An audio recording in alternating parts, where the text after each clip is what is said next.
Bonjour, nous sommes l'équipe du Collège Félix d'Ajaccio et nous avons travaillé cette année sur la photographie numérique et la photographie argentique. Au mois de juin, nous avons décidé de créer un escape game. Ce projet nous a permis de mettre en valeur un personnage historique de Corse, Monseigneur Casanet le Distria, et nous a permis de mettre en valeur l'architecture du collège et du lycée Fèche. Tout d'abord, nous allons vous montrer la vidéo de présentation de notre escape game.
Obtenir des photographies de couleur sépia afin d'obtenir un effet ancien pour illustrer notre escape game. Nous nous sommes donc demandé si les photographies faites en utilisant le procédé Van Dyck, que nous définirons plus tard, étaient de meilleure qualité que les photographies numériques qui utilisent un filtre sépia que nous avons fabriqué. Tout d'abord, nous allons expliquer le procédé Van Dyck qui permet d'obtenir une photographie couleur sépia sur papier. Nous développerons ensuite la partie informatique qui permet d'obtenir une photographie numérique couleur sépia. Nous comparons ensuite nos deux résultats.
Le but du programme Python est de donner un effet ancien à une image numérique en appliquant un filtre sépia.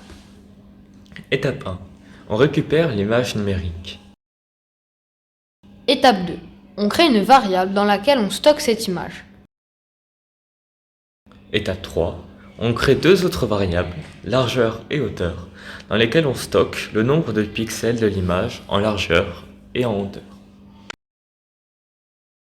Étape 4. On crée la variable image sépia qui possède les mêmes dimensions que l'image originale et dans laquelle on stockera la nouvelle image. Étape 5. On va créer la nouvelle image en utilisant une boucle. On récupère les composants rouge, vert, bleu du premier pixel de l'image originale. On sépare ces trois composants en trois variables que nous appellerons R, V et B. On applique une correction sépia sur chacune de ces composants, ce qui définira le nouveau pixel de l'image sépia. Puis, nous répétons ces actions pour chaque pixel de l'image originale. L'image s'enregistre, puis s'affiche.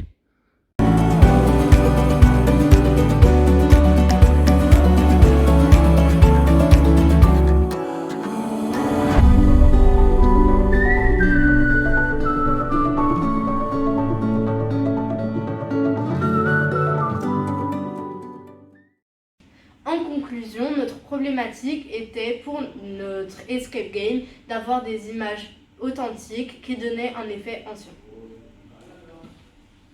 Nos objectifs étaient donc d'obtenir un effet ancien reconnu comme tel par le public au premier regard.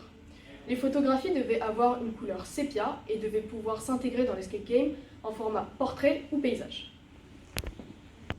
Pour réaliser ce projet, nous avons utilisé deux techniques, le procédé numérique et le procédé Van Dyke. Le procédé numérique, nous avons utilisé une image numérique et un logiciel. À cette image numérique, nous avons ajouté un filtre couleur sépia. Nous avons travaillé sur le contraste et la luminosité, ce qui donne un rendu détaillé et précis, presque trop parfait. Pour le procédé Van Dyke, datant du 19e siècle, comme nous l'avons vu, nous avons utilisé plusieurs produits chimiques en respectant des étapes de préparation qui vont de la préparation des solutions chimiques jusqu'à la fixation. Le rendu nous donne une photo sur papier beaucoup moins précise, avec des imperfections, et qui fait plus authentique. Bien que les photographies faites en utilisant le procédé Van Dyke soient longues à obtenir, elles offrent, grâce au procédé, un meilleur effet ancien. Les imperfections présentes sur ces photos aident à obtenir un tel effet. Les photographies numériques, quant à elles, sont plus rapides à faire, mais donnent un effet différent que celui que nous cherchons. Effectivement, elles ont une couleur plus jaune que celles faites en utilisant le procédé Van Dyke et sont presque trop parfaites. Nous préférons donc pour notre escape game les photographies développées grâce au procédé Van Dyke. Comme nous l'avons dit, le procédé numérique est trop parfait et comme l'a dit Geronimo, quand il s'est vu pour la première fois en photo, j'ai l'impression qu'il s'est envolé mon âme. Tandis que le procédé Van Dyke nous fait sentir plus photographe et artiste, à l'image d'une peinture par exemple. Ainsi, en conclusion, nous avons tous apprécié travailler sur ce projet pendant toute l'année.